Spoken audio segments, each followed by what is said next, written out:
Hello, my name is Markus Sömer, and today I want to talk about audit management or how to create the things within an audit report with audit observations or audit findings. So we will go a little bit to the terms in detail. What is an observation? What is a finding? Because sometimes I have the impression that an audit, a supplier audit, is still ending somewhere by writing the audit report, and there are different expectations. So I would like to propose something today. I know that there are different options how you can do that. So if I have the chance to define how I do the audit, I will do it like this, how I will tell you now. So I start with one screen here from the ISPE. It's about audit considerations. I think that's quite very important, and we go to the end of the process more or less here with a very useful sentence. In the audit report, make sure that your observations are fair, balanced, and use non-inflammatory language. Non-inflammatory, that's basically a new word for me, but I fully understand it and I really like it.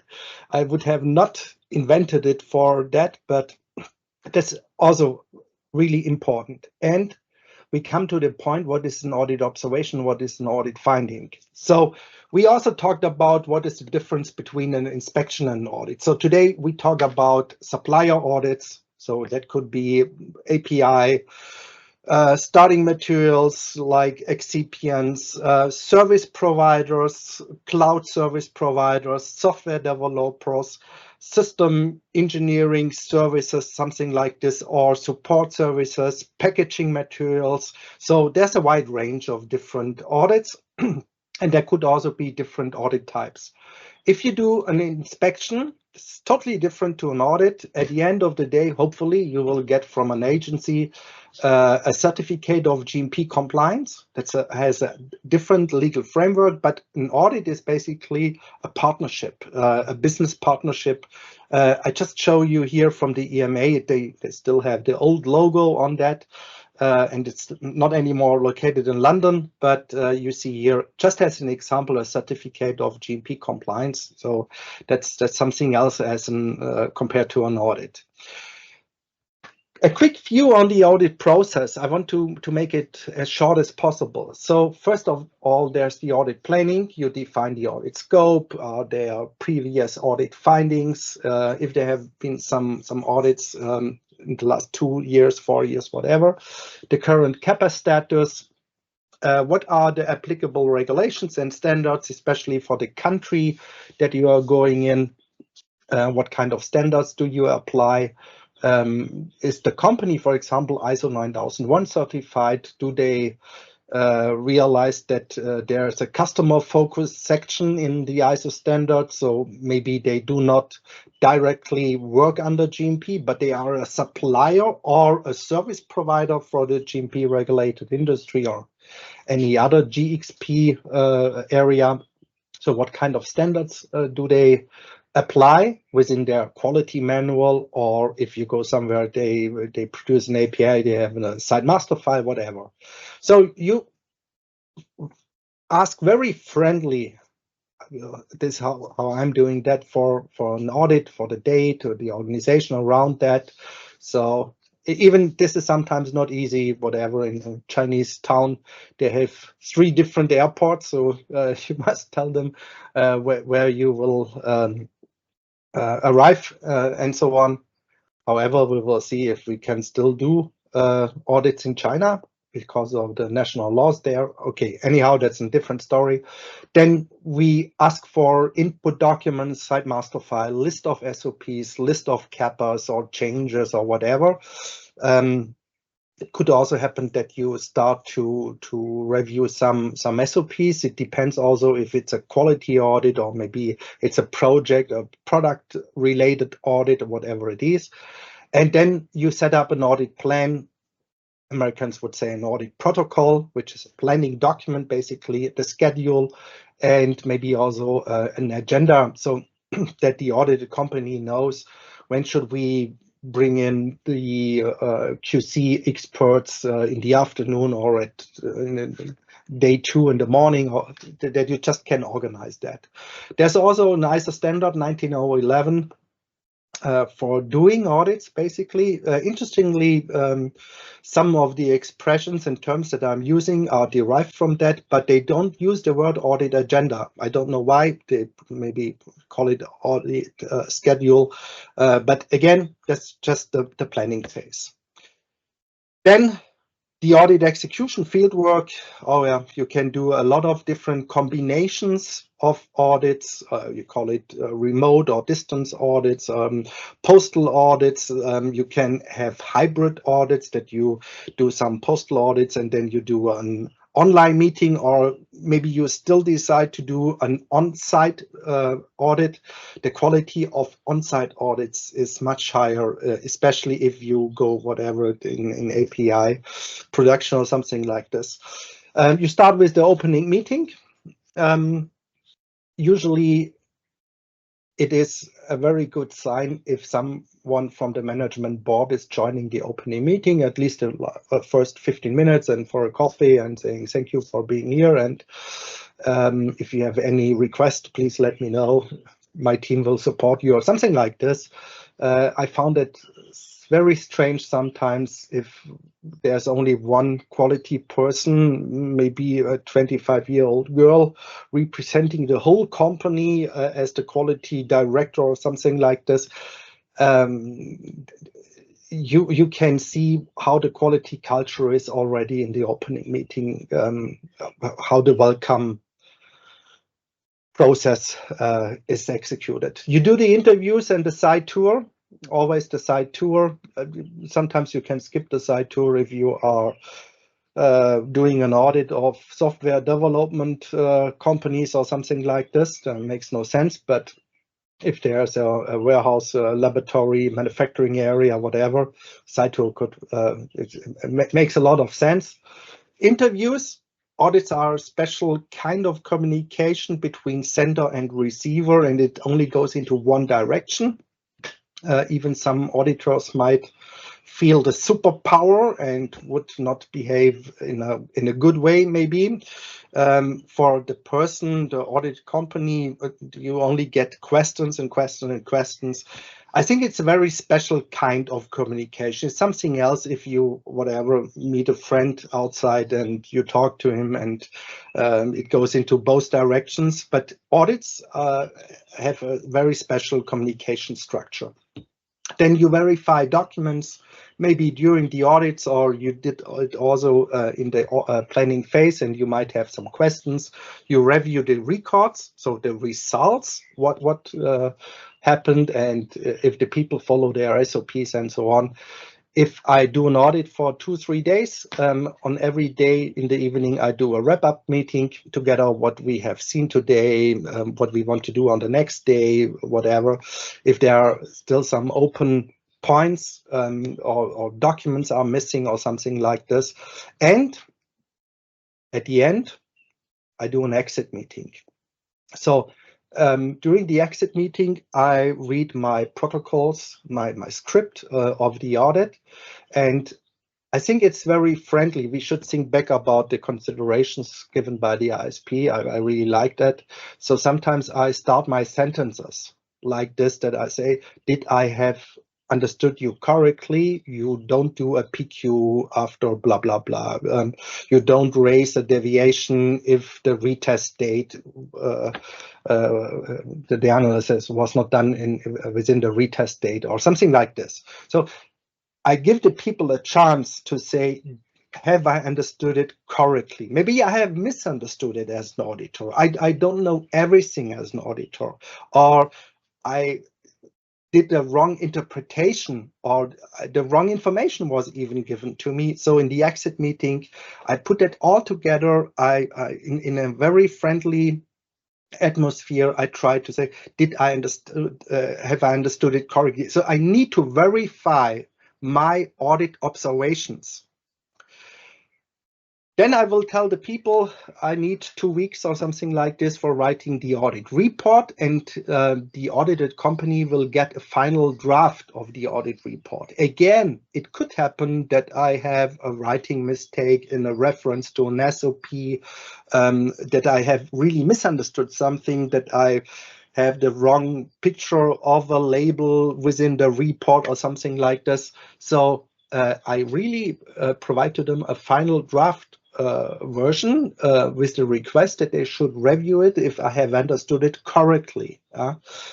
Sometimes written words, sound much harder than if you talk to someone.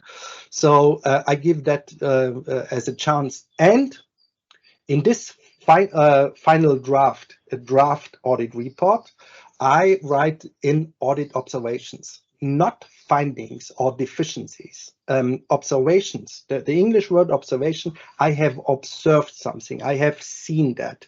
For me, sometimes it's not easy to say now it's a major finding or a minor finding or something like this. I'm asking for the confirmation of the audited company, of the auditees, if I have understood it correctly, and if they agree with the observation, what I have seen, and if this becomes an audit finding finally.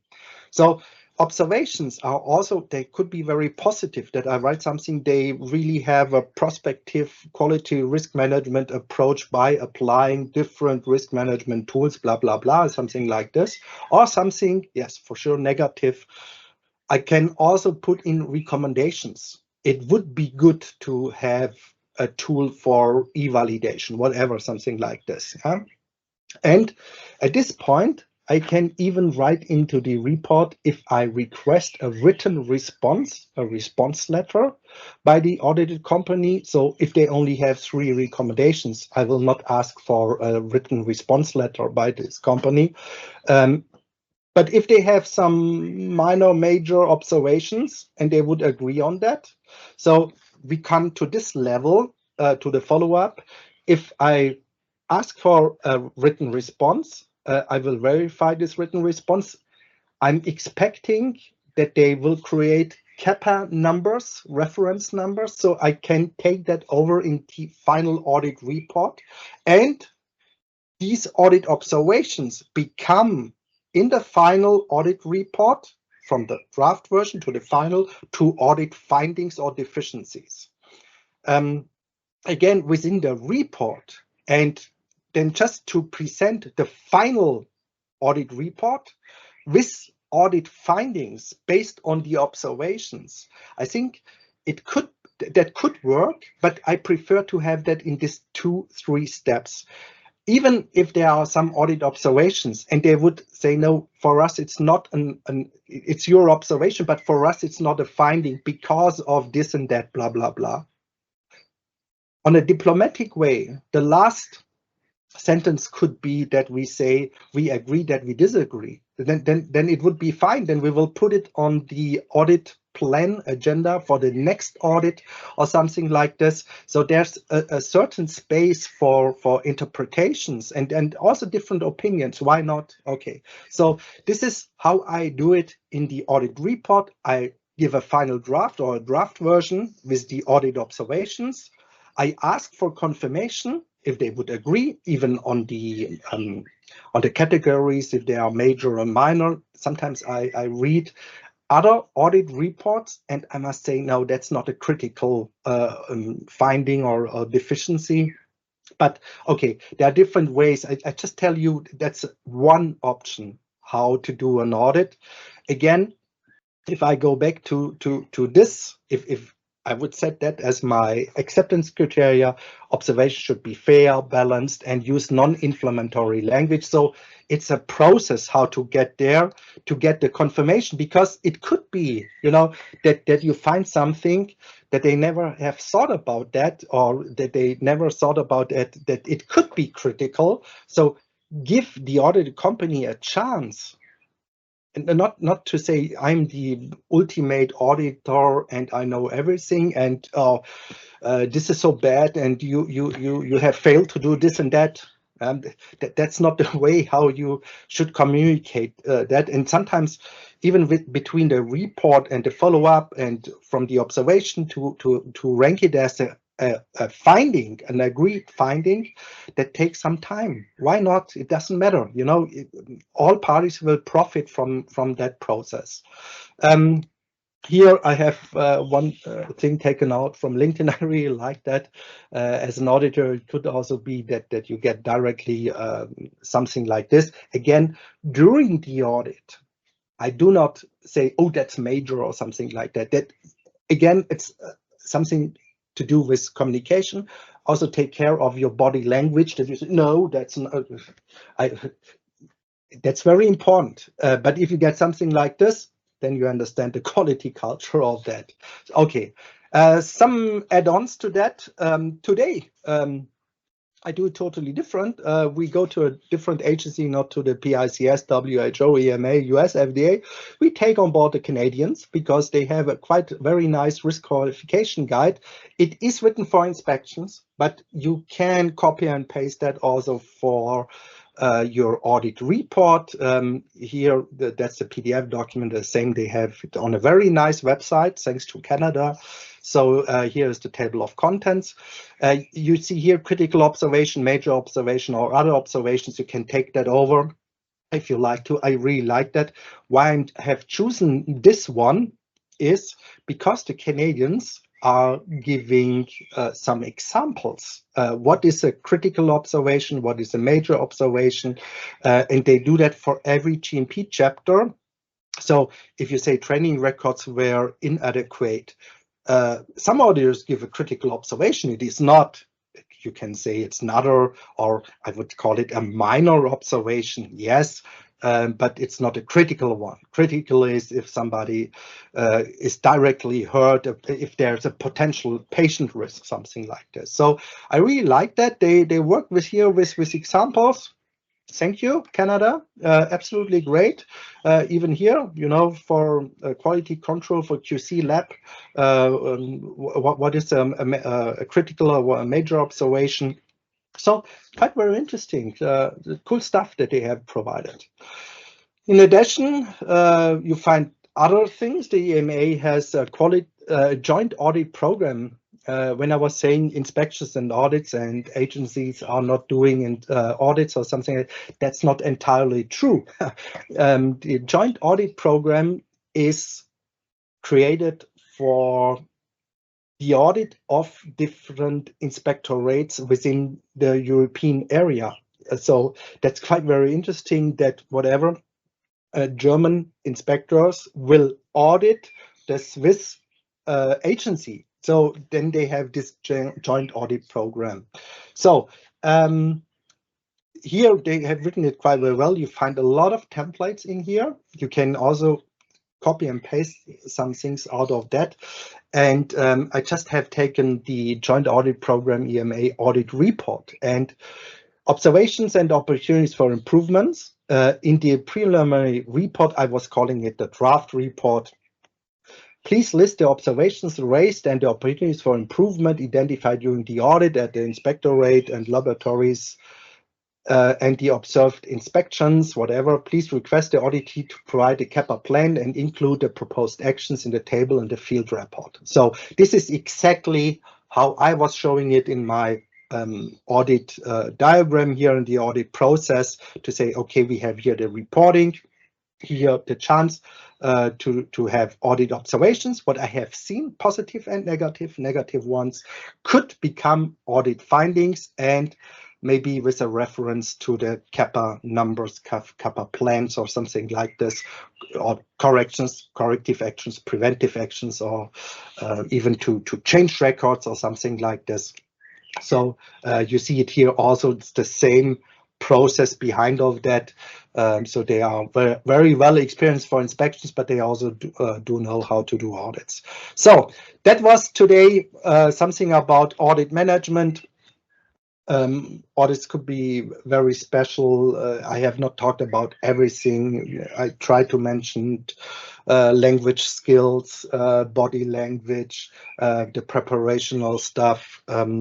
how to react in different situations. For example, what is important to have this exit meeting, that everybody's coming together, people that you have met on site or something like this. I like this to say, did I understood it correctly? It is like this and that, and then you explain it in your own words, and the auditees could say, yes, this is exactly how it is, or, oh, you have misunderstood it. And then I would even say, oh, I'm sorry, I have misunderstood it. So again, here with the ISP, make sure that your observations are fair, balanced, and use non-inflammatory language. Using non-inflammatory language, that's really cool. I like this expression. I try to remember that and to use that. Okay, thanks so much. That was the meeting for today. Another GMP detox session. I have some cool stuff on my list that I will do then for the next sessions. Thank you so much. Give me a like or comment it. Thank you so much. Bye-bye.